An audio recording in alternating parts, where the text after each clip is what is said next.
2026 से ration card व्यवस्था से जुड़े कुछ महत्वपूर्ण बदलाव लागू कर दिए गए हैं। अगर आपके पास लाल, हरा, पीला, एपीएल, बीपीएल या अंत्योदय श्रेणी का कोई भी राशन कार्ड है, तो यह अपडेट सीधे आपकी रसोई और आपकी जेब दोनों पर असर डालने वाला है। इसलिए एक भी बात मिस न करें, क्योंकि जिन 5 नियमों को लागू किया जा रहा है, उनके बाद राशन कार्ड सिर्फ अनाज लेने का कागज नहीं रहेगा, बल्कि यह सरकारी योजनाओं और आर्थिक सहायता पाने का सबसे अहम माध्यम बनने जा रहा है। इसी सोच के तहत गरीब और जरूरतमंद परिवारों को हर महीने 1,000 रुपए देने की योजना पर काम चल रहा है और कुछ राज्यों में इसका लाभ मिलना भी शुरू हो चुका है। अब केंद्र सरकार ने जो नया ढांचा तैयार किया है, उससे यह फायदा और बड़े स्तर पर लागू होने वाला है।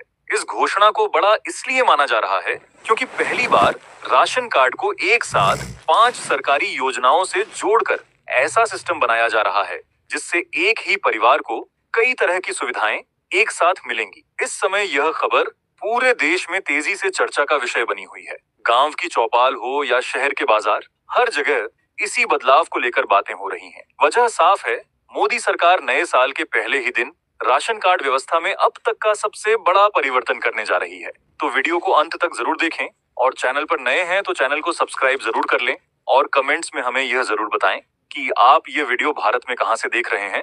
तो चलिए अब जानते हैं विस्तार से। अब दोस्तों, सबसे पहले बात करते हैं उस नियम की जिसकी चर्चा सबसे ज्यादा हो रही है। पहला बड़ा बदलाव अनाज की मात्रा को लेकर किया गया है। पहले जहां प्रति यूनिट केवल 5 किलो गेहूं या चावल मिलता था, अब इसे झारखंड समेत कुछ राज्यों में बढ़ाकर 7 किलो प्रति यूनिट कर दिया गया है।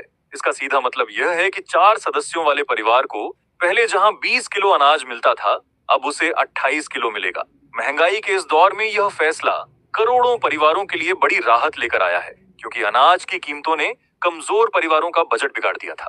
अब अनाज की मात्रा बढ़ने से घर का खर्च संभालना आसान हो जाएगा। दूसरा अहम नियम यह है कि अब राशन कार्ड पर सिर्फ गेहूं और चावल ही नहीं मिलेगा। सरकार ने तय किया है कि चीनी, नमक, चना, दाल और कुछ राज्यों में खाना पकाने का तेल और मसाले भी मुफ्त वितरण सूची में शामिल किया जाएगा।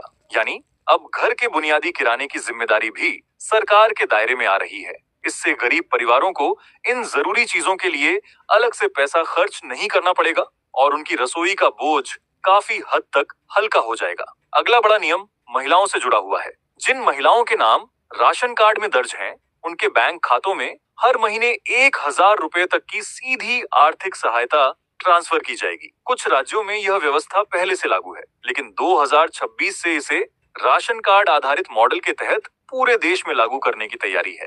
इसका मतलब यह भी है कि जिन परिवारों में 2 या 3 महिलाएं राशन कार्ड से जुड़ी होंगी, उनके खातों में अलग अलग नाम से राशि ट्रांसफर की जा सकती है। अगला और सबसे अहम नियम यह है कि अब नया राशन कार्ड बनवाने की प्रक्रिया पूरी तरह ऑनलाइन कर दी गई है। साथ ही फिंगरप्रिंट आधारित ई-केवाईसी को अनिवार्य किया जा रहा है, ताकि फर्जी कार्ड, डुप्लीकेट लाभार्थी और गलत वितरण को रोका जा सके। इसका सीधा फायदा यह होगा कि असली जरूरतमंदों तक पूरा लाभ पहुंचेगा। जिन परिवारों का अब तक राशन कार्ड नहीं बना था या जिनकी ई-केवाईसी अधूरी थी, वे अब घर बैठे आवेदन कर सकेंगे और 7 से 10 दिनों में कार्ड जारी हो जाएगा। इसके अलावा प्रधानमंत्री उज्ज्वला योजना 2.0 के तहत जिन महिलाओं को अब तक मुफ्त गैस सिलेंडर नहीं मिला है, उन्हें अब राशन कार्ड के आधार पर जनवरी माह के भीतर गैस कनेक्शन, चूल्हा और रेगुलेटर देने की तैयारी की जा रही है। और जिन परिवारों का उज्ज्वला गैस कनेक्शन लगा हुआ है, उन्हें जनवरी माह में एक मुफ्त गैस रिफिल भी दिया जाएगा। इसका मकसद यह है कि गरीब परिवारों को धुएं वाले चूल्हों से छुटकारा मिले और महिलाओं की सेहत सुरक्षित रहे।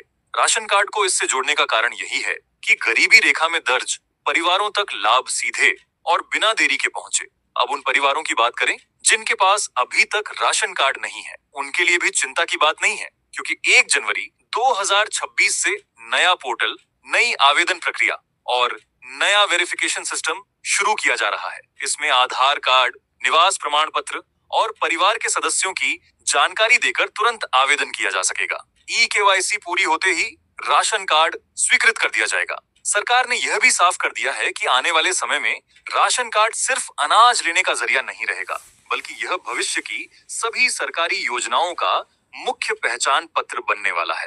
बीमा योजना, पेंशन, महिला सहायता, छात्रवृत्ति और किसान परिवारों से जुड़ी योजनाएं सब अब राशन कार्ड से जोड़ी जाएंगी। इसीलिए अगर आपके दस्तावेज अपडेट नहीं है, तो उन्हें जल्द से जल्द ठीक करा लें, क्योंकि आगे चलकर राशन कार्ड धारकों को नकद सहायता, डिजिटल फूड कूपन, स्वास्थ्य सेवाएं और महिला सुरक्षा से जुड़ी योजनाएं भी चरणबद्ध तरीके से जोड़ी जाएंगी। यह पूरा बदलाव गरीब और जरूरतमंद परिवारों को आत्मनिर्भर बनाने की सरकार की नई नीति का हिस्सा है। इसी वजह से राशन कार्ड प्रणाली को अब तकनीक, पारदर्शिता और डायरेक्ट बेनिफिट ट्रांसफर से जोड़ा जा रहा है, ताकि हर लाभ सही व्यक्ति तक पहुंचे। इन प्रस्तावित बदलावों के बाद देश के कई ऐसे परिवारों को राहत महसूस हो रही है जो लंबे समय से महंगाई के दबाव में थे। अनाज की मात्रा में संभावित बढ़ोतरी, वितरण व्यवस्था में सुधार, राशन के साथ कुछ जरूरी वस्तुओं को जोड़ने और महिलाओं के लिए आर्थिक सहायता जैसी व्यवस्थाओं पर विचार किए जाने से घरेलू खर्च को संभालने में मदद मिल सकती है। इसी बीच महिलाओं और जरूरतमंद परिवारों से जुड़ी कुछ अन्य योजनाओं को लेकर भी चर्चाएं सामने आ रही हैं। सरकार द्वारा यह संकेत दिया गया है कि जिन परिवारों के राशन कार्ड अपडेट हैं और जिन महिलाओं का नाम उसमें दर्ज है, उन्हें महिला रोजगार और स्वरोजगार से जुड़ी योजनाओं के तहत प्रारंभिक सहायता दी जा सकती है।